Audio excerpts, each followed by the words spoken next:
Coming up, Kirkwood Community College is switching up locations. And later, the Iowa Democrats become even smaller minority in this year's legislature. The community and fans mourn the loss of a beloved athlete.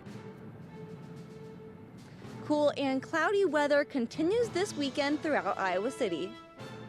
This is DITV News at 8:30.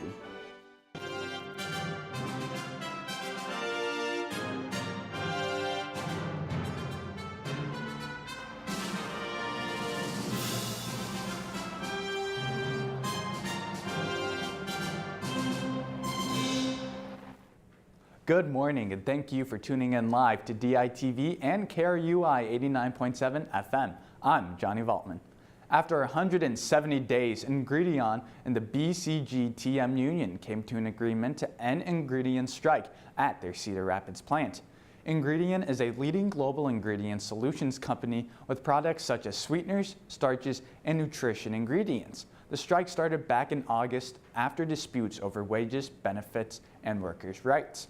Workers have had consistent strikes throughout the last 6 months. After 2 days of negotiations, members of the union came together and voted for a new contract. 51% of the 115 members voted to approve the deal, ending the strike.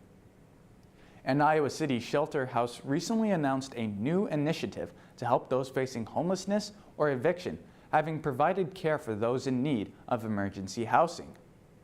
Since 1983, the shelter house has provided those in at-risk housing situations with safe arrangements and crisis management tools, and now they are reallocating funds to enhance those services.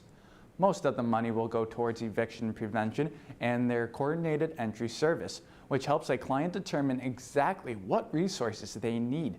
The written proposal is not yet available to view on the shelter house's website, but it will feature budgeting plans for the coming years.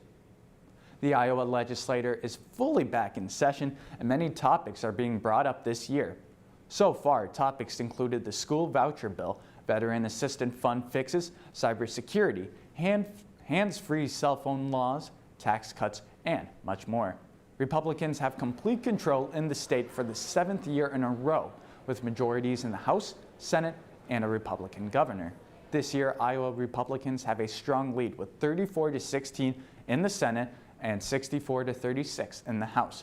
Despite the minority, Iowa Democrats are working to hold the majority accountable this session and listening to what Iowans want. So what we're doing here needs to be what Iowans sent us here to do, not what special interests are asking us to do. So we're going to continue to push forward. We're going to continue to make clear that what Republicans may have said during the campaign is not what's matching on the floor. We're going to hold them accountable. And we're not going to stop just because we're in the minority. Just because a bill is not going to pass doesn't mean it shouldn't be heard, introduced, and discussed. Additionally, 39% of the legislature is new this year, and many are hoping that the faces will add some new perspectives and insights to this legislative session. After 2 days of snow, what's the weather looking like as we head into the weekend, Ashley?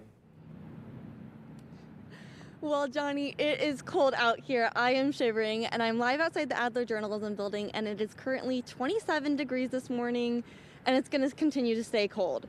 It's expected to be a high of 31 degrees and stay cloudy throughout the whole day, and throughout the weekend we won't be seeing much more sun. Saturday is looking to have a high of 31 as well and a low of 23 with a slight chance of snow. Sunday is going to be slightly cooler with a high of 29 degrees and a low of 20 and still more clouds.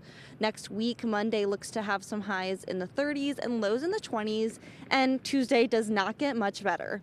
It'll have highs in the 30s and lows in the upper teens, and we may have the first glimpse of sun though. And finally, Wednesday looks to have highs in the mid-20s and lows in the lower teens and a chance of snow again.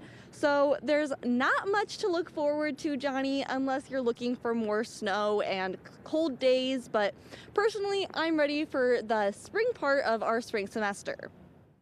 I don't know, Ashley. I am more of a winter guy over spring, so I am looking forward to see some more snow before the spring rolls around. And here in Iowa City, the University of Iowa Hospital and Clinics have a new building plan in the works. The new facility for primary care services is expected to be done in 2025. The healthcare center will be on the southeastern part of Iowa City, an area that is underserved section of the city, as well as the most densely populated part of town. The mission the facility is pushing for is to help better attend to the southeastern part of Iowa City and provide additional experience for training doctors. The exact locations and cost has not yet been determined yet, but the project is in motion. They are still unsure about the number of workers that will be staffing the facility, but the building is planned to be around 65,000 square feet in total. And with declining enrollment rates, Kirkwood Community College has decided to close their Iowa City campus and move their main Johnson County location to Coralville. The Cedar Rapids-based community college looked into the trending decline and found that the best course of action would be to change their base of operations, a decision made easy by having an existing building in Coralville. It's still on the bus line, so anybody who needs to take the bus can get there. But the location of the Coralville campus is such that we feel, and based off of what we've found in talking to people and our research, that it's just going to be a better opportunity for everybody. At the same, this move would save the college $400,000 a year. Kirkwood hopes to have this transition complete in time for the 2023 fall semester. Now let's send it over to AJ, who sets the stage for a weekend of Hawkeye sports.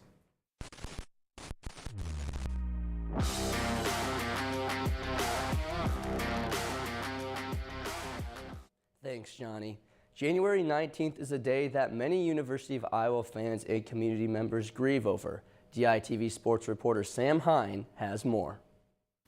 Yesterday marked the anniversary of the death of former Iowa basketball player Chris Street. On January 19, 1993, Street died in a tragic car accident just outside of Iowa City, shocking the entire community. The 6'8" junior had an extremely encouraging future and was a huge role model to those who supported him. Shortly following his death, the University of Iowa established the Chris Street Memorial Scholarship in 1994, which is given to a student athlete at the university who embodies Chris's leadership. Nearing the 30-year mark of the tragedy, Big Ten Network released an emotional documentary that outlines his incredible life story in the national spotlight, and the Street family couldn't be more proud. I don't think I really even fully grasped just kind of the grip that he had on the whole state until last night. It was special. I talked to my parents. They said they were in tears. But just being around this program, it just brings a whole new meaning. And I think that was important, certainly important to us in our program, but I think it was important to the Street family that the story be told properly. He was a fan favorite on the basketball court and an overall fantastic man. The Iowa community will never forget the tremendous impact that such a young man left. Thank you, Sam. And the men's basketball team is traveling to Ohio today to take on the Buckeyes in a Big Ten matchup. Chris Murray and the Hawks have been hot as of late, winning their last 4 games, including an 81-67 whopping over Maryland last Sunday. Murray has been averaging over 23 points per game over that span and was just named to the Oscar Robertson midseason watch list, the Wooden Award midseason top 25, and the Karl Malone Award watch list. Chris was just a real conscientious guy. Convinced him, look, I'm not taking you out. I'm not going to get mad at you. Just keep firing and keep attacking. And over the course of 40 minutes, a lot of good things are going to happen for you and for us. In the Hawks game against the Northwestern Wildcats that was postponed on Wednesday due to health concerns has been rescheduled to Sunday, January 31st. All tickets purchased for Wednesday's game are valid for the rescheduled date. And tonight, the Hawkeye wrestling squad is set to take on the number 11 ranked Nebraska Cornhuskers. Last year, these two powerhouses went down to the wire, but the Hawks ended up on top 20-15. This season, both lineups are loaded with ranked talent again, and tonight Iowa fans will be treated to not one, but 2 top 5 matchups. At 125 pounds, number 1 Spencer Lee, who pinned former number 3 Michael DeAgostino last weekend, will take on new number 3 Liam Cronin. And at 141 pounds, number 2 Real Woods, who beat number 6 Frankie Talsharar by tech fall also last weekend, will battle number 4 Brock Hardy. The Hawkeyes are coming off a victory over former number 11 Northwestern 27-9 and are looking to continue the momentum tonight at Carver Hawkeye Arena. The match starts at 8 p.m. You can catch every duel live on KRUI Sports, where Aiden Wirtz and I will be on the call. And the Iowa women's basketball team traveled to East Lansing to take on the Michigan State Spartans this past Wednesday in what would be a fierce battle. The Hawkeyes and Spartans battled back and forth, with both teams remaining tied by the end of regulation. The close game continued through overtime, but the Hawks would break through and take the game 84-81. Monica Sanana would break the school record for single-game field goal percentage, shooting an 11 for 11 from the field and putting up 22 points. Caitlin Clark would continue her hot streak, netting 26 points and a 34th career double-double. The Hawkeyes have now won 10 out of their last 11 games and look to continue their great form when they travel to Columbus to take on the number 2 ranked Ohio State Buckeyes on Monday. And outside of Iowa, the divisional round of the NFL playoffs will continue this weekend. On Saturday, both number 1 seeds play after coming off their first round bye. At 3:30, the Super Bowl favorite Kansas City Chiefs hope to defend Arrowhead Stadium with a win over the Jacksonville Jaguars. Later on, Jalen Hurts looks to solidify his fantastic season as the Eagles aim to defeat their divisional rival, the New York Giants. In Philly on Sunday, the 2 o'clock game is the highly anticipated rematch between star quarterbacks Josh Allen and Joe Burrow, as the Bills and the Bengals square off in Buffalo shortly after the Dallas Cowboys look to upset the overall powerhouse in the 49ers in San Francisco. While it may be tough for the Cowboys, they defeated 7-time NFL champion Tom Brady in Tampa Bay last week, so anything can happen. The winners of those 4 games make their respective conference championships, and with that, they play for a potential ticket to Super Bowl 57 in Glendale, Arizona. Come back on Monday for all the latest on everything in the world of sports. Back to you, Johnny. Thanks, AJ. Let's head it back out to Ashley real quick for another weather update. Thanks, Johnny. Not much has changed except my fingers starting to go numb, and I'm definitely shivering a bit more, but it's still pretty cold and cloudy out here, and the past week has been the same. It's continued to be cloudy and cold, and the Midwest had significant snowfall this whole past week, making South Dakota, Minnesota, and Wisconsin under severe weather warnings on Tuesday night. Many counties across the state were advised not to travel or leave their homes. The snow made its way across Iowa, Illinois, and Missouri, as well as into the New England states. The snow is lighter this week, but will not be long gone. And over across the United States, California has waved goodbye to months of drought. Now, for the past 12 days, there has been extremely heavy rainfall in California. The sun has come back out for a few days now, but the rain is expected to come again, causing more flooding than the state is already enduring. Many homeowners are under extreme stress trying to protect their homes from getting water inside. The California reservoirs are full, and the rain has significantly helped with the drought, but unfortunately it will not cure it. That's all out here. I'm ready to get back inside and warm up, so back to you, Johnny. Thanks, Ashley. And speaking of California, on Thursday, a Pizza Hut in California made a 14,000 square foot pizza as a promotion for the return of its Big New Yorker pizza to its menu. Whether the pie was a world record remains to be seen, but the current official holder measures at 13,000 square feet. The pizza was estimated to be producing over 68,000 slices. After it was finished, it was donated to food banks in the area.